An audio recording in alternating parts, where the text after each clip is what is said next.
Hello बच्चों, welcome back to my channel. कैसे हैं आप सब लोग। आज की वीडियो में मैं आप लोग के लिए यूकेपीएससी उत्तराखंड लोक सेवा आयोग के जो प्रैक्टिस सेट है वो लेकर के आई हूँ।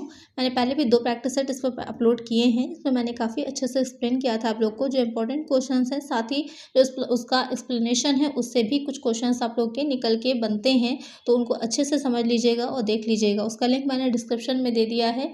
और इसी तरह के और अच्छे क्वेश्चंस के लिए और प्रैक्टिस सेट्स के लिए आप लोग मेरे चैनल को सब्सक्राइब करिए और किसी तरह का कोई क्वेश्चन होगा तो मुझे कमेंट भी कर दीजिएगा और वीडियो को लाइक कर दीजिएगा। आइए शुरू करते हैं। और इसके अलग अलग आपको जो क्वेश्चंस अगर चाहिए हों, जैसे यूनिट वाइज आप लोग का है, जैसे फाइनेंशियल अकाउंटिंग है, कॉस्ट अकाउंटिंग है, कॉर्पोरेट अकाउंटिंग है, तो उसकी भी अलग से वीडियोस मेरे चैनल पे अपलोड हैं। प्लेलिस्ट बनी है जिसमें आप लोग अच्छे से उसको चैप्टर वाइज भी समझ सकते हैं और कंबाइंड क्वेश्चंस भी दे रखे हैं, जिससे आपकी अच्छी प्रैक्टिस हो जाएगी और जो भी कॉन्सेप्ट है आपका वो क्लियर हो जाएगा। तो फर्स्ट क्वेश्चन लेते हैं कॉमर्स प्रैक्टिस सेट थर्ड में, which is not the technique of capital structure analysis. कौन पूंजी संरचना विश्लेषण की तकनीक नहीं है। तो आपने फाइनेंशियल मैनेजमेंट पढ़ी होगी, वित्तीय प्रबंध पढ़ा होगा, तो वहाँ पर हमने पढ़ा था कि जो पूंजी संरचना होती है, हमने ये तो समझ लिया कि वित्त की आवश्यकता होती है किसी भी बिजनेस के लिए। जो वित्त होता है एक रक्त का कार्य करता है, तो वही चीज़ आपकी आ जाती है कि किस तरह से उस वित्त का हम कलेक्ट करेंगे, कैसे हमें जो वित्त होगा उसकी संरचना क्या होनी चाहिए, स्ट्रक्चर क्या होना चाहिए जो हमारे बिजनेस के लिए बेहतर हो।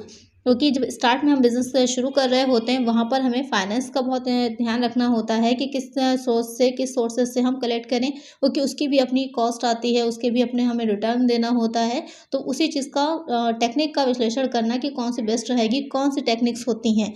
यहाँ पर आपकी जो ऑप्शंस दे रखे हैं, एक समता पे व्यापार करना है, दूसरा हो जाएगा पूंजी दंतीकरण कैपिटल गियरिंग, तीसरा हो जाएगा कैपिटल बस्टिंग और चौथा हो जाएगा कॉस्ट ऑफ कैपिटल पूंजी की लागत। तो यहाँ पर जो आपका कैपिटल बस्टिंग दे रखा है, पूंजीगत बस्टन, वो नहीं होता है जो आपकी कैपिटल स्ट्रक्चर की टेक्निक्स होती हैं उसका हिस्सा। बाकी ये तीनों चीज़ें होंगी वो उसके टेक्निक्स में आएंगी। तो पूंजी बस्टन जो होता है उसमें क्या होगा, जो पूंजीगत व्यय होते हैं हमारे, उनको कैसे उनका व्ययों की व्यवस्था की जाएगी, उसकी पूरी प्रोसेस, ये सारी चीज़ें हम कैपिटल बस्टिंग में पढ़ते हैं। तो यहाँ पर ये बाकी जो तीनों चीज़ें हैं वो पूंजी विश्लेषण की तकनीक है। करेक्ट आंसर यहाँ पर क्या हो जाएगा, जो तकनीक नहीं है, ऑप्शन सी कैपिटल बस्टिंग। और टेक्निक्स कौन सी होती हैं, तो 3 तो ये आपकी दे रखी थी। इसके अलावा जो एक टेक्निक होती है वो हो जाएगी ऋण पूंजी अनुपात डेब्ट इक्विटी रेशियो। ये 4 टेक्निक्स होती हैं आपकी पूंजी संरचना का जो निर्णय लिया जाता है उसमें यूज होती हैं। नेक्स्ट क्वेश्चन है, which account is prepare to find out the amount of closing stock. अंतिम स्कंद की राशि ज्ञात करने के लिए कौन सा खाता बनाया जाता है। जब आप निकाल रहे होते हैं क्लोजिंग स्टॉक की वैल्यू कि कितनी आई है, कितना अमाउंट क्लोजिंग स्टॉक में हमारा आया है, तो वहाँ पर कौन सा अकाउंट हम प्रिपेयर करते हैं या बनाते हैं। हेड ऑफिस अकाउंट, मुख्य कार्यालय खाता, ब्रांच अकाउंट, शाखा खाता, मेमोरेंडम स्टॉक अकाउंट, स्मरण स्कंद खाता, नन ऑफ द अबव, उपयुक्त में से कोई नहीं। तो ऑप्शन देख के क्लियर हो रहा है कि जो क्लोजिंग स्टॉक निकालने के लिए कौन सा खाता हम बनाएंगे, मेमोरेंडम स्टॉक अकाउंट बनाएंगे, जिसमें कि हम दिखाते हैं कि हमारी कितनी ओपनिंग स्टॉक रही है, कहाँ कहाँ हमने जो मटेरियल जो परचेस किया था उसका यूज़ किया है, ये सारी चीज़ें, और साथ ही क्लोजिंग स्टॉक लास्ट में निकल के आता है। तो करेक्ट आंसर क्या हो जाएगा, option c memorandum stock account. Next question है, which of the following errors is not disclosed by trial balance. निम्न में से कौन से अशुद्धियां तलपट द्वारा प्रकट नहीं होती हैं। आपने ट्रायल बैलेंस बनाया होगा तो वहां पर एक क्वेश्चन अक्सर पूछा जाता है कि तलपट जो है वो खातों की शुद्धता का पूरी तरह से प्रमाण होता है। हमें ये पता चलता है कि जो भी अकाउंट्स हमने बनाए हैं, अगर हमारा तलपट मिल जा रहा है, ट्रायल बैलेंस मिल जा रहा है, तो ये मान लिया जाता है कि वो सारे अकाउंट सही हैं। लेकिन ये भी क्वेश्चन आता है क्या पूरी तरह से एक्यूरेसी का ये प्रमाण होता है। तो वहाँ पर कुछ ऐसे भी एरर्स होते हैं जो कि तलपट के मिलने पर भी हम उसे नहीं पकड़ सकते हैं अकाउंट्स में। तो उसमें से कौन से एरर ऐसे हैं जो तलपट के द्वारा नहीं पकड़ी जा सकती।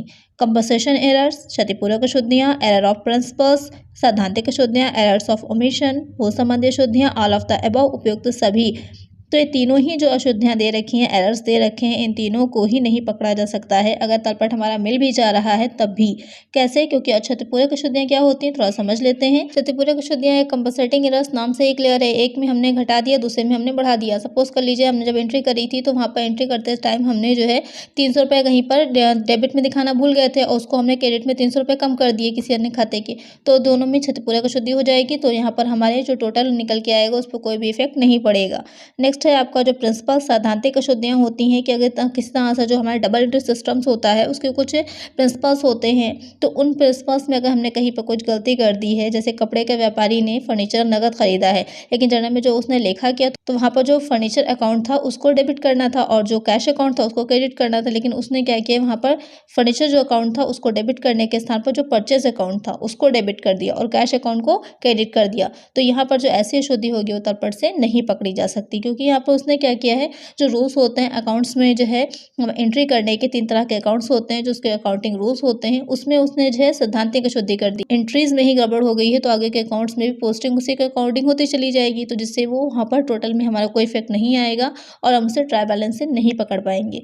नेक्स्ट है आपका भूल संबंधी अशुद्धि। अगर हमने किसी तरह का लेखा करने में कोई भूल कर दी या हम उसको लिखना छूट गया तो जिस वजह से भी उसे हम तलपट के माध्यम से नहीं पकड़ सकते। तो ये तीनों ही तरह की अशुद्धियाँ क्या हो जाती हैं, तलपट से नहीं पता लगाई जा सकती। तो करेक्ट आंसर होगा हमारा option D, all of the above. Next question है capital expenditures are those expenses, पूंजीगत व्यय वह व्यय हैं which are incurred on business activities, जो व्यापारिक कार्य में किया जाता है, which are incurred on repair of the present asset, जो विद्यमान संपत्ति की मरम्मत पर किया जाता है, which are incurred on the purchase of fixed asset, जो स्थायी संपत्ति के क्रय पर किया गया हो, ऑल ऑफ द अबव, उपरोक्त सभी। तो क्वेश्चन पूछ रहा है जो कैपिटल एक्सपेंडिचर होते हैं वो कौन से होते हैं, आपने पढ़ा होगा एक रेवेन्यू एक्सपेंडिचर होते हैं, कैपिटल एक्सपेंडिचर होते हैं, इसी तरह आपका कैपिटल रिसिप्ट होती है और रेवेन्यू रिसिप्ट होती है। तो वही क्वेश्चन पूछ रहा है कि वो किस तरह के होंगे। तो वह व्यय जो स्थायी संपत्तियां होती हैं, जो कैपिटल एसेट्स होती हैं, फिक्स्ड एसेट्स होती हैं, उनके पर परचेस करने पर किए जाते हैं वो पूंजीगत व्यय होते हैं। तो करेक्ट आंसर यहाँ पर क्या हो जाएगा आपका ऑप्शन सी। इसे अच्छे से देख लीजिएगा, इसमें से एक नया क्वेश्चन जरूर आता है, कभी कभी एग्जाम्पल दे देगा, पूछेगा कि ये किस तरह का एक्सपेंस है, कैपिटल है या रेवेन्यू है, इस तरह से भी क्वेश्चन पूछ सकता है। कभी कभी स्थगित आयगत व्यय भी होते हैं। इसके और क्वेश्चंस आपको आगे के जो प्रैक्टिस सेट होंगे वहां पर भी मिलेंगे, जिससे आपको अच्छे से क्लियर हो जाएगा। नेक्स्ट क्वेश्चन लेते हैं। नेक्स्ट क्वेश्चन है which of the following is not the source of cash, निम्नलिखित में कौन रोकड़ का स्रोत नहीं है। स्रोत का मतलब ये हो जाएगा सोर्स का कि जिससे हमारी कैश आ रही है। आपने जो है मैनेजमेंट अकाउंटिंग पढ़ी होगी तो वहाँ पर हमने कैश फ्लो चैप्टर पढ़ा था, तो उसमें हमने ये चीज़ पढ़ी थी कि कौन से जो है ऐसे ट्रांजेक्शन्स होते हैं, लेन देन होते हैं जिससे कि हमारी कैश इनफ्लो होता है या फिर आउटफ्लो होता है। वही क्वेश्चन में आपसे पूछ रहा है कि कौन से इसमें से ऐसे ऑप्शन है जिससे कि जो रोकड़ का है वो स्रोत बन रहा है, सोर्स बन रहे हैं। परचेजेस ऑफ फिक्स्ड एसेट, स्थायी संपत्तियों का क्रय, जब हमने स्थायी संपत्तियां जो है वो क्रय की हैं, परचेज करी हैं, तो वहाँ पर क्या है कि हमने अगर संपत्तियां परचेस करी हैं तो वहाँ पर हमारा कैश का आउटफ्लो होगा। क्यों? क्योंकि हमने जो कैश दी होगी तभी तो उसके बदले में हमने संपत्तियां खरीदी होंगी। संचालन से कोष, फंड फॉर ऑपरेशन, इसमें भी आपका इनफ्लो होता है कैश का। ऋणपत्र का निर्गमन जब हम करते हैं तो वहाँ पर भी क्या होगा, ऋणपत्रों के निर्गमन पर हमें जो राशि होती है वो मिलती है, हम डिबेंचर्स देते हैं, उसके बदले में क्या होता है, जो भी डिबेंचर होल्डर होता है वो हमें नगद राशि देता है। इसके जो आपका फोर्थ ऑप्शन है और सेल ऑफ फिक्स्ड एसेट, स्थायी संपत्तियों की बिक्री, तो यहाँ पर इससे भी हमें क्या हो रहा है, कैश का इनफ्लो हो रहा है। तो किससे हमारा कैश का इनफ्लो नहीं हो रहा है, हमें रोकड़ नहीं मिल रही, वो हो जाएगा स्थायी संपत्तियों का क्रय। अगर हम क्रय करेंगे तो संपत्ति आएंगी, उसके बदले में कैश हमारी जाएगी। तो करेक्ट आंसर हो जाएगा ऑप्शन ए। नेक्स्ट क्वेश्चन है if royalty payable 18,000, short working 9,000, minimum rent will be. यहाँ पर आपको बताना है कि अगर रॉयल्टी जो दी जा रही है उसकी 18,000 राशि है, लघुकार राशि 9,000 है और न्यूनतम किराया कितना होगा, 0, 9,000, 18,000, 27,000। तो यहाँ पर सिंपल सा समझ लीजिए कि अगर न्यूनतम किराए की जो बात हो रही है यहाँ पर, तो मिनिमम रेंट एक ऐसी राशि होती है जो डिसाइड कर दिया जाता है कि किसी वर्ष अगर रॉयल्टी की राशि कम होती है तो मिनिमम रेंट एक निर्धारित होता है, जिससे कि जिसने भी जो लैंडलॉर्ड होगा उसकी सेफ्टी बनी रहती है। तो वहाँ पर अगर रॉयल्टी हमारी कम हो रही, मिनिमम रेंट ज़्यादा होता है तो शॉर्ट वर्किंग बनती है। तो आगे के वर्षों में जब भी आपकी जो रॉयल्टी ज़्यादा हो जाती है तो जो आर्थिक की सरप्लस निकल के आता है उससे उसे रिटर्न ऑफ कर दिया जाता है, बराबर कर दिया जाता है। तो यहाँ पर सिंपल सी बात समझ ली, शॉर्ट वर्किंग निकल रही है मतलब रॉयल्टी कम है और मिनिमम रेंट ज़्यादा है। तो मिनिमम रेंट निकालने का फॉर्मूला क्या हो जाएगा आपका, short working plus royalty. Royalty में हम शॉर्ट वर्किंग को ऐड कर देंगे तो हमारा मिनिमम रेंट निकल आएगा। तो यहाँ पर कितनी शॉर्ट वर्किंग दे रखी है, 9,000 की, और रॉयल्टी हो जाएगी 18,000 की। दोनों को ऐड कर लीजिए, 18,000 प्लस 9,000 कितना आ जाएगा, 27,000। यही हो जाएगा हमारा मिनिमम रेंट। करेक्ट आंसर हो जाएगा ऑप्शन डी। नेक्स्ट क्वेश्चन है under which section a company auditor is appointed. एक कंपनी अंकेक्षक की नियुक्ति किस धारा के अंतर्गत की जाती है, 224, 228, 139, 251। तो क्वेश्चन में पूछ रहा है जो कंपनी अंकेक्षक होता है उसकी नियुक्ति जो की जाएगी किस धारा में की जाएगी। तो अब जो आप लोग का कंपनीज एक्ट चल रहा है कौन सा चल रहा है, 2013 चल रहा है। पहले हम लोग पढ़ते थे 1956, अब हम लोग पढ़ रहे हैं 2013। तो जिसमें जो धाराएं थी, सेक्शंस थे, वो भी चेंज हो गए हैं।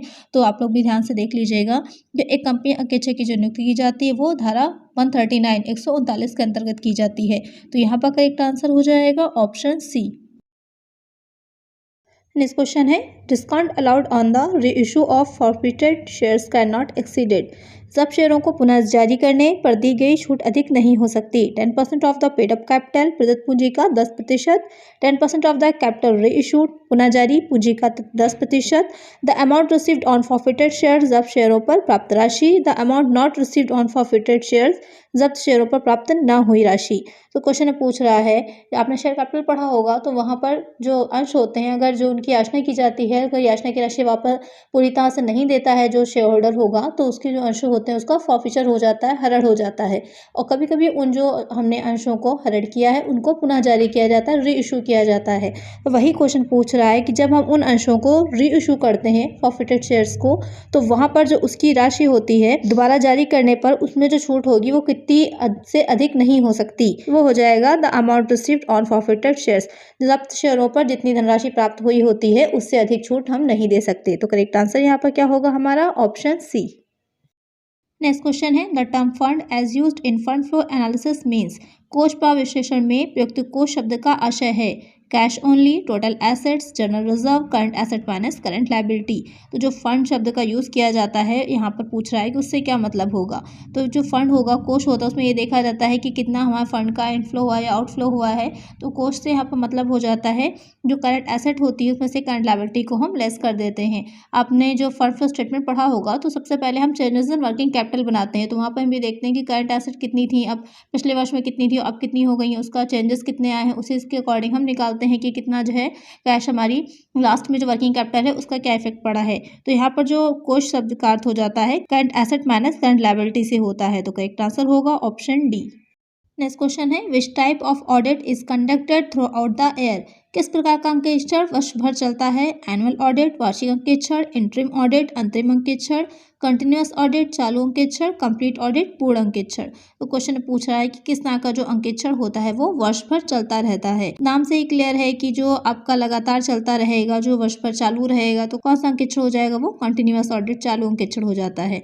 वार्षिक अंकेक्षण जो होता है वर्ष के अंत में होता है। जो अंतरिम अंकेक्षण होता है कभी कभी जो है लाभांश जो हमको बीच में ही वर्ष के जारी करना पड़ जाता है, देना पड़ता है, जिसे इंटरिम डिविडेंड बोला जाता है। तो वहाँ पर हम बीच में ही क्या करते हैं, अपने अकाउंट्स को बनाते हैं, बीच में ही अपना अकाउंट्स बना लेते हैं। तो वो हो जाता है आपका इंटरिम ऑडिट। और जो कंप्लीट अंकेक्षण होता है, कंप्लीट ऑडिट हो जाता है, वो भी आपके लास्ट में होता है। तो जो कंटिन्यूअस ऑडिट हो जाएगा तो वो चालू अंकेक्षण होता है। तो जो वर्ष भर अंकेक्षण चलता है वो हो जाता है चालू अंकेक्षण, कंटिन्यूअस ऑडिट। तो करेक्ट आंसर यहाँ पर हो जाएगा ऑप्शन सी। नेक्स्ट क्वेश्चन है the person who first publish the principles of the double entry system was. दोहरा लेखा प्रणाली के सिद्धांतों को प्रथम प्रकाशित कराने वाला व्यक्ति कौन था। Lucas Pacioli, Alfred Marshall, F W. Taylor, Henry Fayol. तो क्वेश्चन में पूछ रहा है कि आपका जो प्रथम बार दोहरा लेखा प्रणाली जो डबल एंट्री सिस्टम हम पढ़ रहे हैं तो उसको पहली बार प्रकाशित कराने वाला व्यक्ति कौन था। तो वो हो जाते हैं लुकास पैसिओली। बाकी जो अल्फ्रेड मार्शल हैं उन्हें हम इकोनॉमिक्स में पढ़ते हैं, उन्होंने क्या दिया था, मानव कल्याण का सिद्धांत दिया था। जो एफ.डब्ल्यू. टेलर हैं इन्होंने साइंटिफिक मैनेजमेंट, वैज्ञानिक प्रबंध का दिया था। हेनरी फ्योल थे, इन्होंने 14 सूत्री सिद्धांत के 14 जो आपके प्रिंसिपल्स हैं वो दिए थे इन्होंने मैनेजमेंट के। तो ये हो जाएगा आपका करेक्ट आंसर यहाँ पर option A, Lucas Pacioli.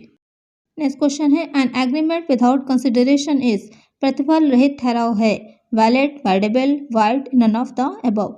Question में पूछ रहा है कि कोई अगर एग्रीमेंट किया जा रहा है जिसमें प्रतिफल नहीं है। एग्रीमेंट क्या होता है, आपने कॉन्ट्रैक्ट एक्ट पढ़ा होगा 1872।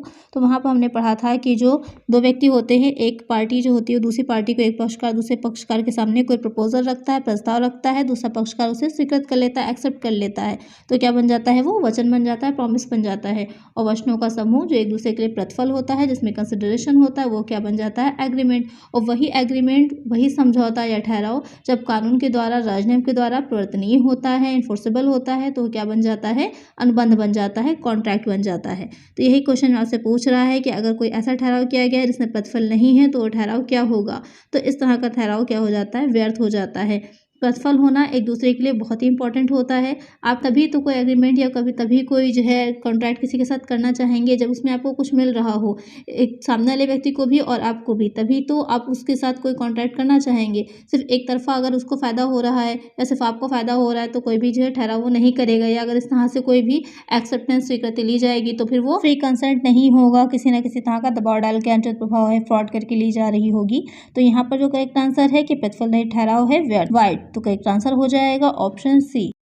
नेक्स्ट क्वेश्चन है outstanding expenses are recorded in, अदत्त व्यय लिखे जाते हैं। तो आपने प्रीपेड एक्सपेंसेस या आउटस्टैंडिंग एक्सपेंसेस पढ़े होंगे, तो वो कहाँ पर रिकॉर्ड किए जाते हैं या उनका लेखा कहाँ किया जाता है। ट्रेडिंग अकाउंट व्यापार खाते में, प्रॉफिट एंड लॉस अकाउंट लाभानी खाते में, profit and loss appropriation account लाभानी नियोजन खाते में, profit and loss account and balance sheet लाभानी खाते और आर्थिक चिट्ठे में। तो क्वेश्चन पूछ रहा है जो आउटस्टैंडिंग एक्सपेंसेस हैं वो कहाँ दिखाए जाते हैं। बहुत ही सिंपल सा क्वेश्चन है, अगर आपको थोड़ा सा इसका फॉर्मेट याद होगा प्रॉफिट एंड लॉस अकाउंट का और बैलेंस शीट का, तो आप आसानी से इसे सॉल्व कर सकते हैं।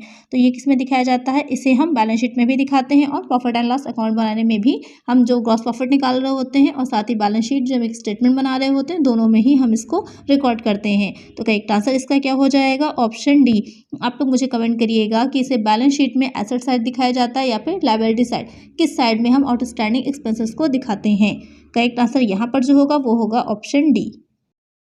नेक्स्ट क्वेश्चन है which of the following account will be credited on giving goods in a donation, मालदान में दिए जाने पर निम्नलिखित में से कौन सा खाता क्रेडिट होगा।